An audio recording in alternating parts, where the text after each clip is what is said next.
Good evening, all.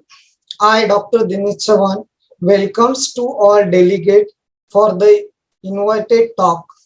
I am pleased to announce the chair for the session, whose name is synonymous with aquatic therapy in India, Dr. C.G. Prashant. He is currently heading the aquatic physiotherapy unit at Qatar Rehabilitation Institute, Hamad Medical Corporation, Doha, Qatar. He is founder president of the Aquatic Therapy Network of India. Now he is vice chair of WAWA, World Aquatic Bodywork Association. He is an instructor, Watsu Basic and Aichi instructor. To create awareness about the aquatic therapy is his life goal. I welcome you, sir, Dr. C.G. Prasant. Over to you, sir. Thank you very much. Okay. Thank you, Dr. Dinesh. Welcome to all the participants, and a sincere thank you for the organizing team of Scientifica to consider a topic in aquatic therapy. Wishing them success for this event. I take great pleasure to introduce Rosane Caetano. We have known each other for many years now, and our passion for aquatic therapy is our common grounds to keep us connected. Born in Sao Paulo, Brazil, after completing her undergraduation in physical therapy, she went on to do her post-graduation in neuromuscular disease. All this time, she has amassed more than 20 years of clinical experience in both academics and clinical experience as well. Her practical experience ranges in treating neurological, orthopedics, and rheumatological diseases of all ages. She has constantly strived in improving clinical practice to cause minimal detectable changes in motor performance on land after each aquatic therapy session. Sir, please start your video. Okay. It says, I cannot. You cannot because the host has stopped it. I tried before I could even speak. Can you allow me to start the video?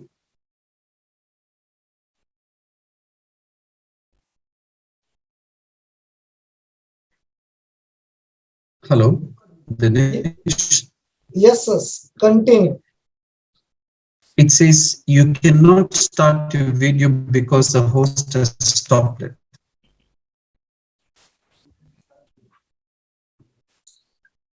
Sir, we'll start your video. You continue, sir. Okay, right. Thank you.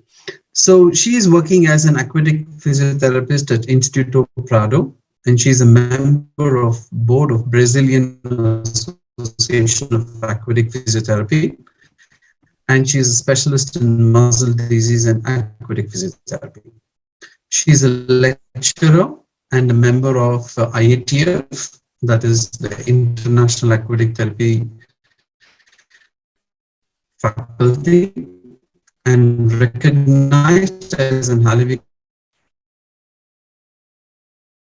lecturer by International Halivic Association from 2017 to 2016. She is also a guest professor in postgraduate aquatic physical therapy courses in Brazil since 2007, and speaker of classes and courses in Brazil, Latin America, and Europe. She has presented numerous research papers, specifically in European Conference on Evidence-Based Aquatic Physical Therapy, held in 2013 in Turkey, then in Belgium, then in Las Vegas. She's received an award for her best work presented in Spain, 2004, and Brazil, 2016. So we are very happy to have Dr. Rosane with us, and to share her thoughts and experiences to all our young aquatic therapy enthusiasts. Over to you, Ms. Rosane. Thank you so much, Dinesh. Rajan. I cannot start my video too. I would like, first of all, to thank you so much for the invitation. I'm very glad to be able to talk to you. Is literally in another part of the country, the world, And first of all, I would like to apologize because English is not my birth language, and I'm sure I will do a lot of mistakes. So please forgive me. Okay, I will start to share.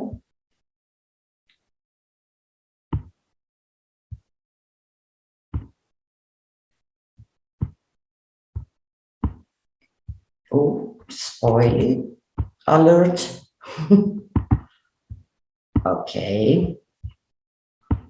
We are going to talk about water specific therapy, health of function in children and adolescents with cerebral palsy. So first of all, I would like to introduce you what is WST. WST is a really concept that use elements of 10 points program of Hollywood concept as the base of physical therapy approach, which aims to address affected body function and structure, as well activity and participation. Is everything okay?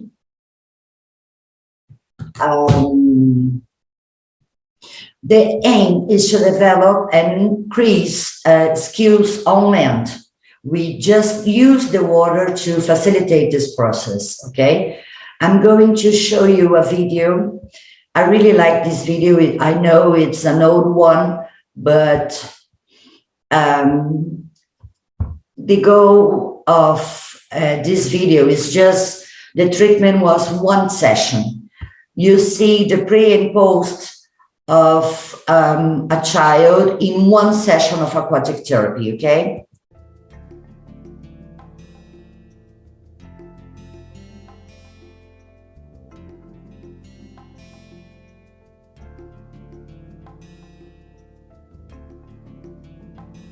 You can see he has a better extension of the knee with a better gait, but we at the time did not measure that. So how can we use water specific therapy to have this kind of result with patients? I think the big secret or the great insight is handling. Handling with clinical reasoning and evidence-based clinical practice. Unfortunately, we did not have time to talk about it, clinical reasoning, but I'm going to talk about a little bit of handling because I think is the great key of the water specific therapy concept. For those who are not understanding the photo of the cat, is just because I use this in Brazilian courses here, and the big insight or big secret or great insight, we call in Brazil an expression is the cat jump. That's why this picture is here.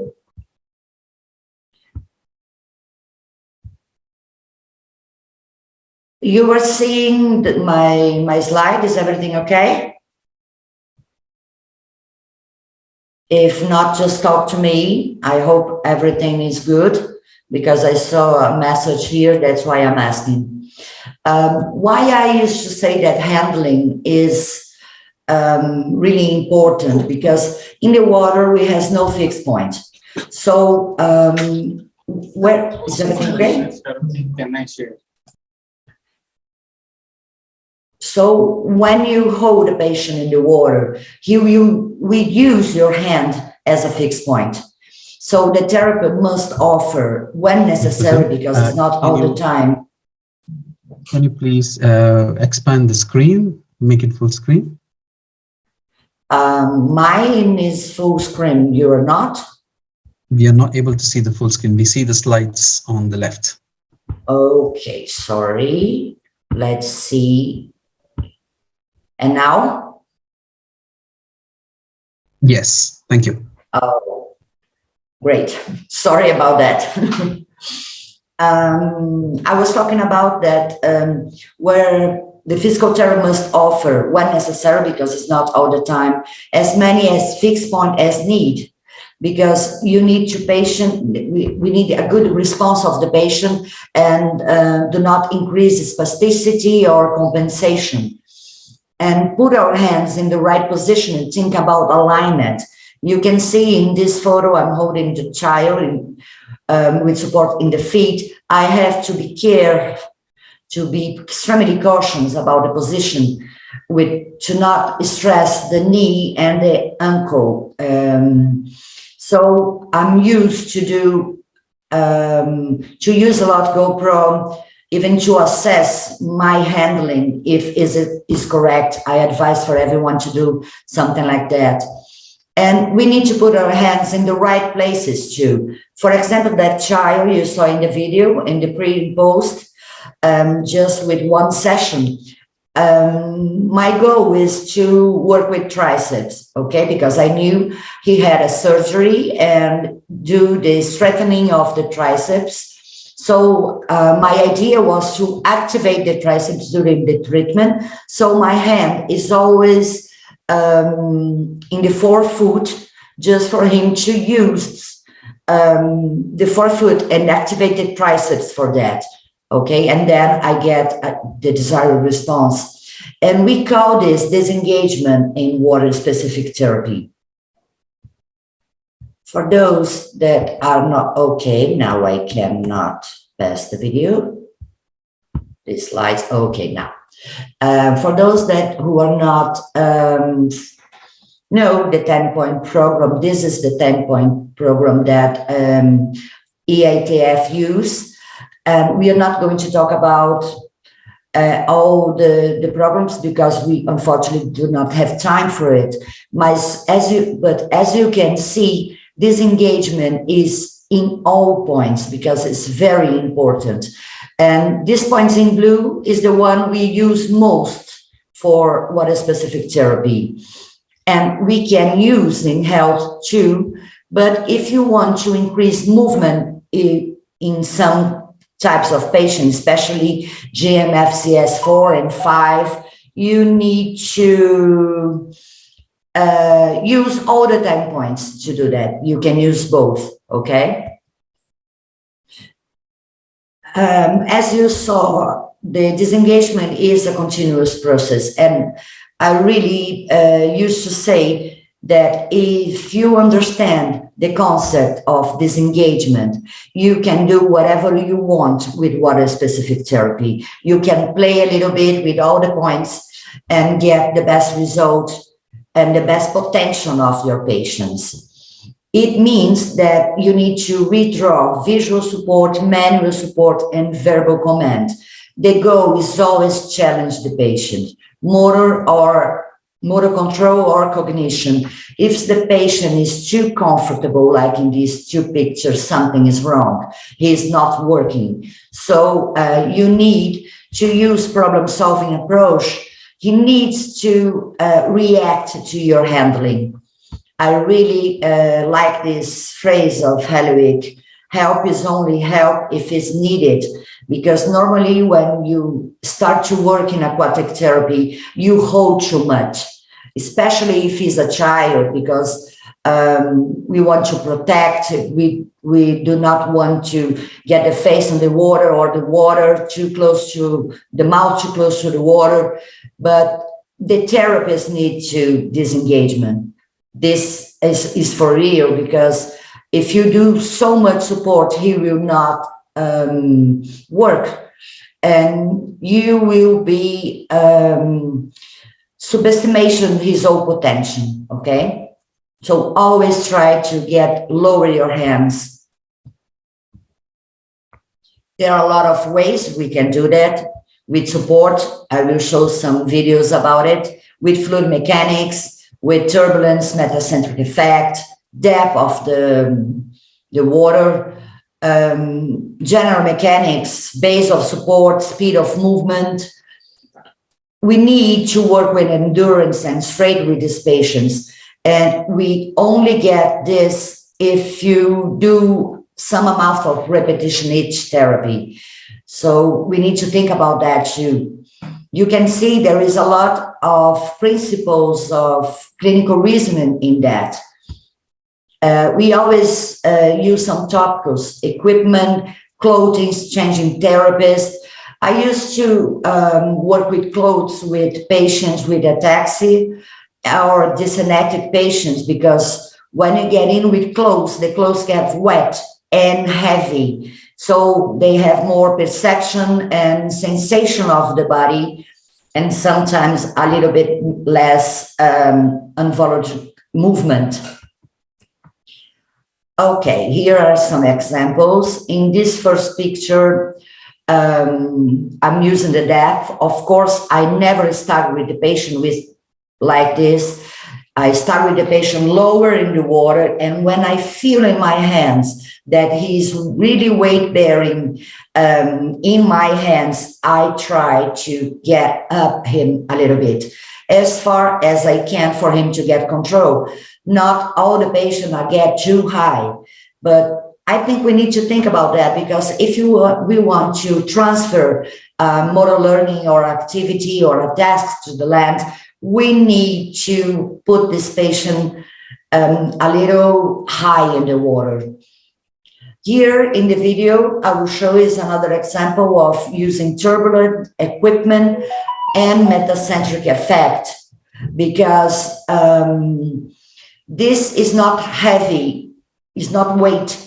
What he's using in his left leg is really a flotation aid.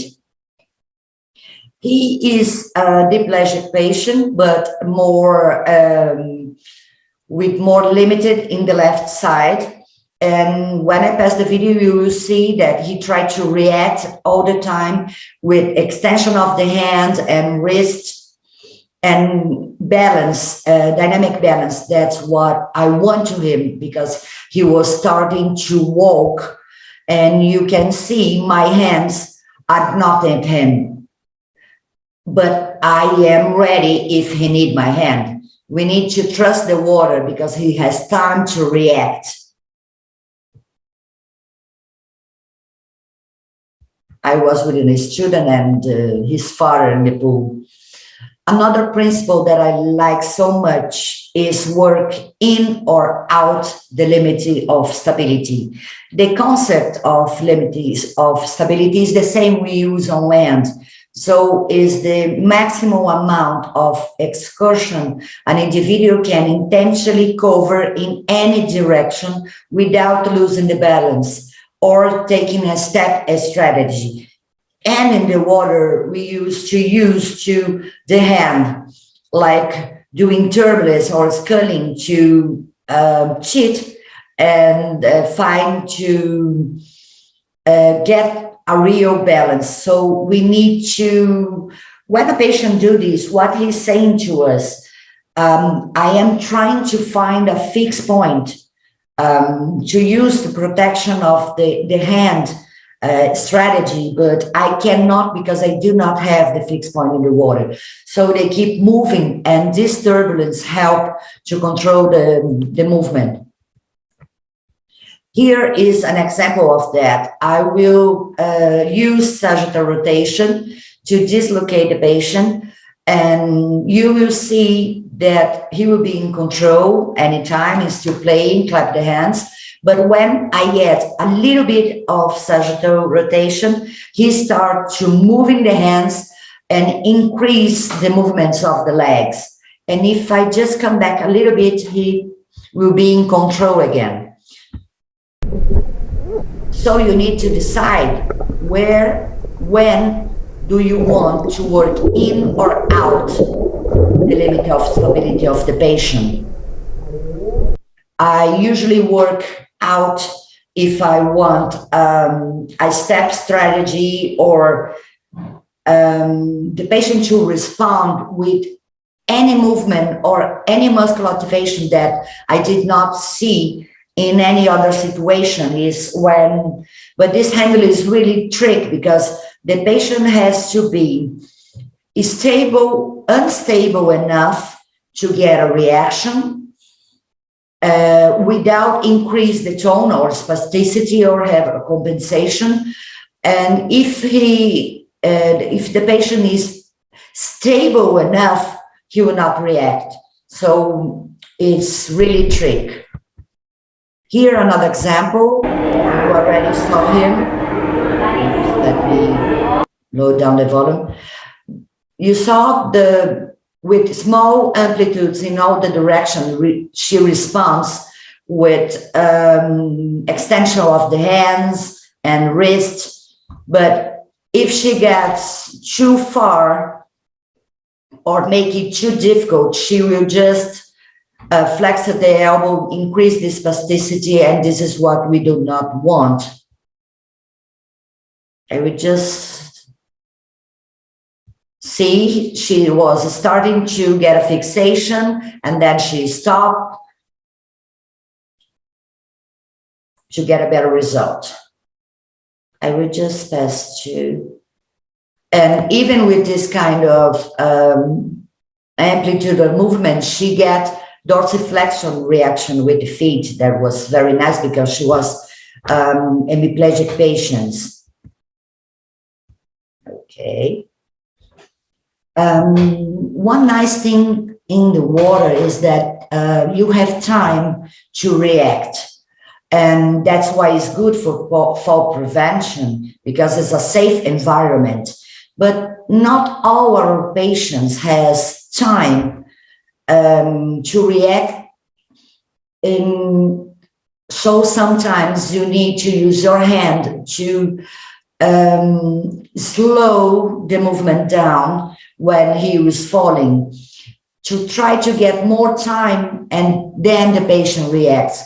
Or sometimes I slow down the movement of fall and then stop, make the patient unstable enough to try to solve that problem and react with a step or.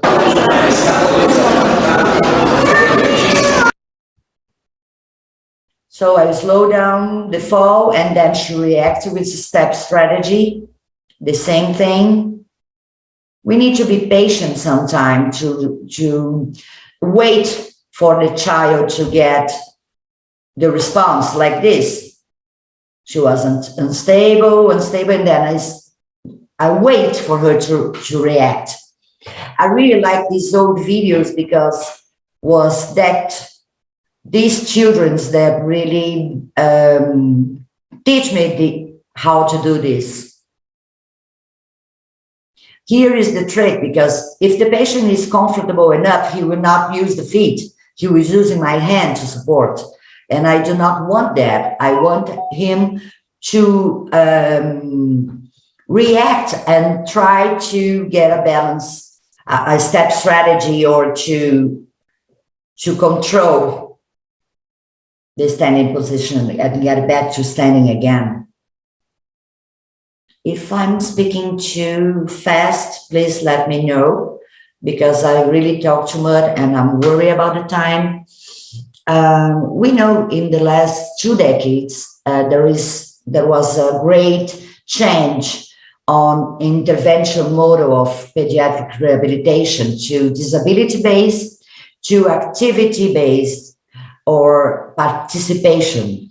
That's why we work more in Prado Institute. Our focus is activity and participation with all the patients. So we try to understand what the family needs, what is more difficult during the day's activity or in school, to get the patient to use the knowledge of motor learning we teach in the therapy to outside. Also, we need to think about fitness and physical activity. A lot of this child has no physical activity enough during the day. World Health Organization says that this patient needs to do 60 minutes per day of intense to moderate activity. Most of our patients do not do this. I don't know what is the reality in India, but here in Brazil, most of the schools in physical activity do not include our patients, especially those with GMFCS level 5 and 4. 1 and 2, they are more independent, so usually they participated, but the most severe patients did not. And we need to think about how can we use the water to give more physical activity for them. This is really important. We are thinking about health. We need to do exercise thinking about health to prevent disease. For them, it's the same thing. There is a lot of studies saying that when the child of PC grown up, he had pain, they stop to walking, do not take long distance. We need to think about that. If we include physical activity earlier in the beginning, when they are children, will be easier for us to do that when they are older. Okay, because they would like to do sports and they wanted to be active. Okay, I will show you an example of the child with 4 years old with GMF FCS level 3. When we talked to the parents, she had a twin sister, and the most difficult thing for the father that handled them in the morning is to change and carry the two children in the bathroom.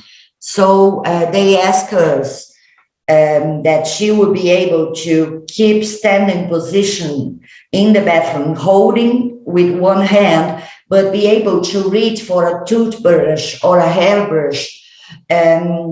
So he would be safe to assist his sister, but be there for looking and, if necessary, help or assist the child. This is our functional goal. To reach this, we work with specific goals that was pelvic stability and hip extension, okay? She needs to transfer the weight to really reach, and we wanted with a good alignment. This patient that I'm showing was during a course of WST in last Carnival, now in São Paulo. So we did not have, for my fault, something to measure the distance that she was able to reach. So they use Go Achievement Scale and count how many squares she was able to reach, okay? And they starting to graduate it with high handling, and they wanted what was plus mine, that she was able to read without support one more square. But they did not think that she will be able to do it just with 3 sessions of treatment. But that's what happened, really. You will see some things that we did with her during the course. Just remember, it was just 3 sessions. Then I lose control of her because a child is very fast. And then I change my handling to get a better extension of the hip.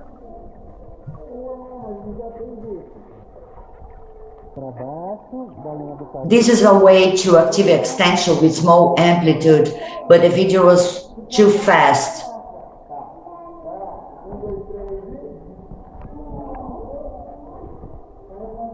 When she tried to extend the knee, I changed her the position for she was not able to do that.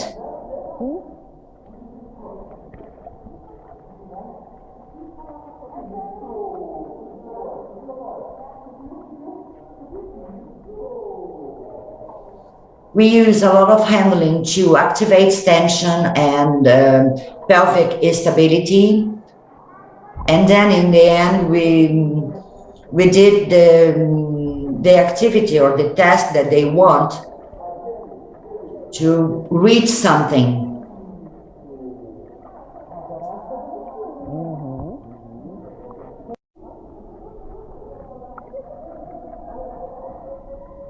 We need to train her in this position to get sure that will be some kind of result in the after.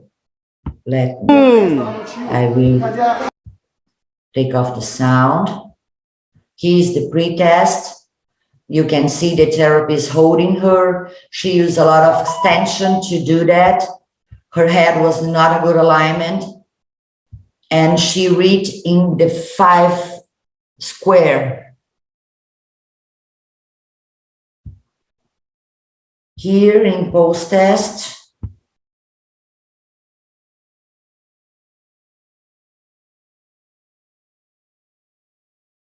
I took off the sound, but they were counting. Okay, let's go. 1, 2, wait.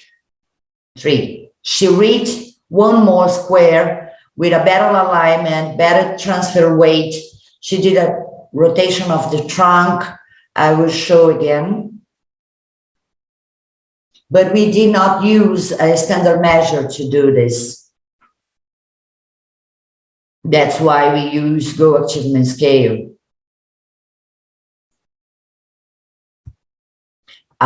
This is a photo of the end of the video when she was reaching.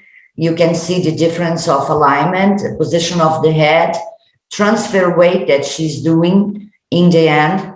And I will say again, just 3 sessions, okay? 3 falling days, but was just 3 sessions. I know I have already crossed my limits, Rosane, so I will be really quick. I'm in the ending.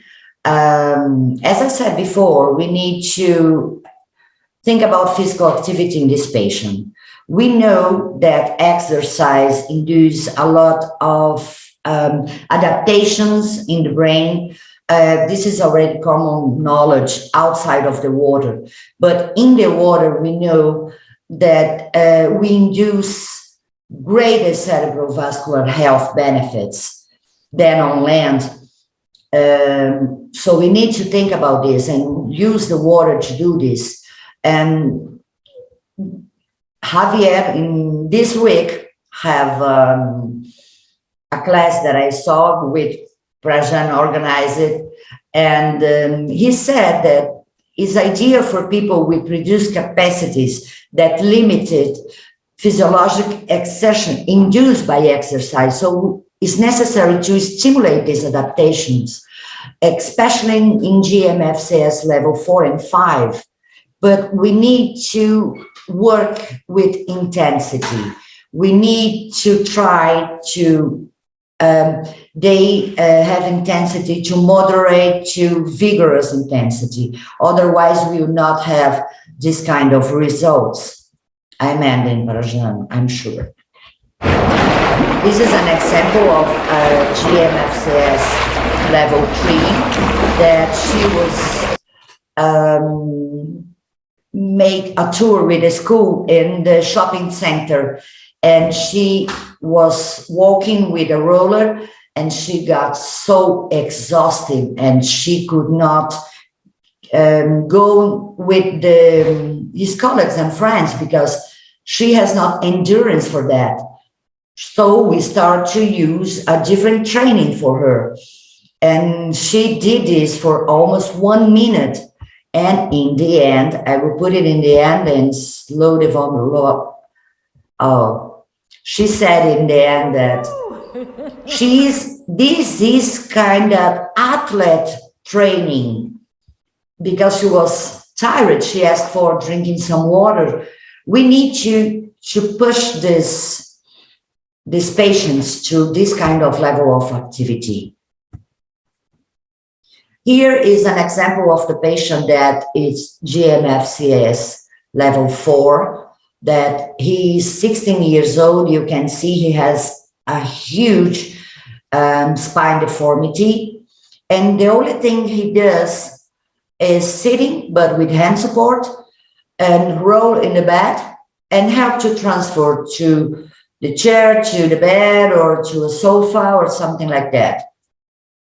I will show him. And when this patient came to me, I would like him to move, to try to get more movement as possible in the pool with him.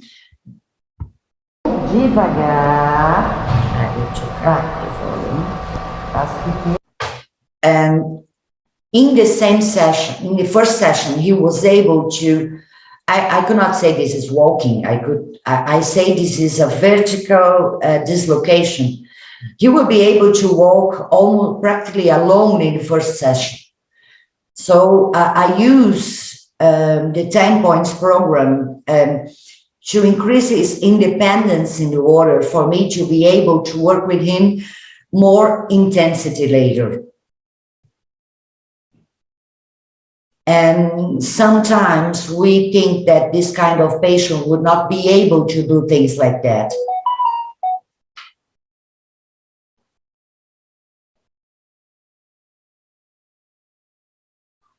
Now, when I treat this patient, he do most of the thing alone. He walks in the pool, he dislocates in vertical position in the pool. He decides if he goes walking or if he goes in supine with movement of the legs and the arms. And his movement is much faster now than it was before. And that's what I want with him. I want him to move as hard as he can, because he did not do this on land. And water is the perfect environment for things like that.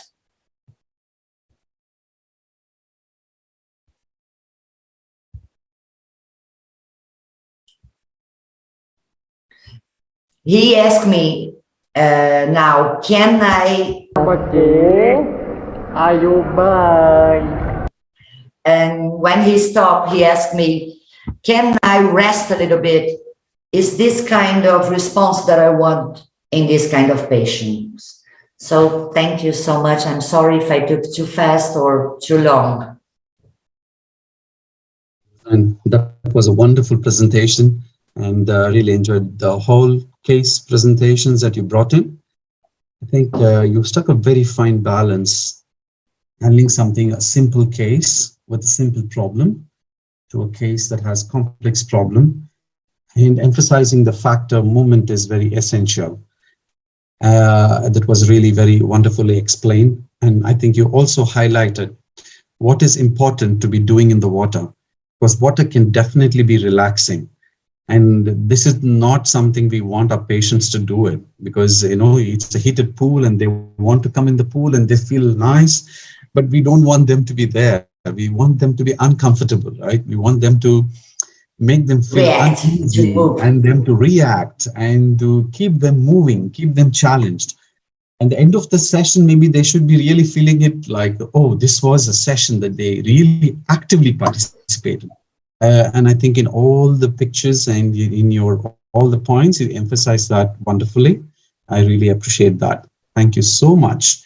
And I think it is very important for us all to remember that aquatic therapy has many ways in which we can offer sessions to patients of different complexities. But what is important for us to remember, I think, is to understand the properties of the water, understand from WST the key points of support. And I think you made the principle very clear: where, when, and how much. And I think this is very crucial. We should know at the point that I should stop supporting the patient so he can support himself and use the assistance of water. And I think you brought all those points excellently well in this presentation. I'm looking for questions and discussions, but I don't think any questions have come up. I've put it in the group as well. So it was a wonderful presentation. We all enjoyed it really. I think the videos and your handling inside the pool definitely gave us an illustration of how handling is a key while doing therapy in the pool, very much. So thank you, Rosane. Thank you so much. And we hand it over to the organizers to proceed with the further session. Thank you so much. We conclude with Thank this. you so much. Thank you. Namaste. Thank you. Namaste. Thank you, Dr. Prashant, sir. Thank you, Rosane.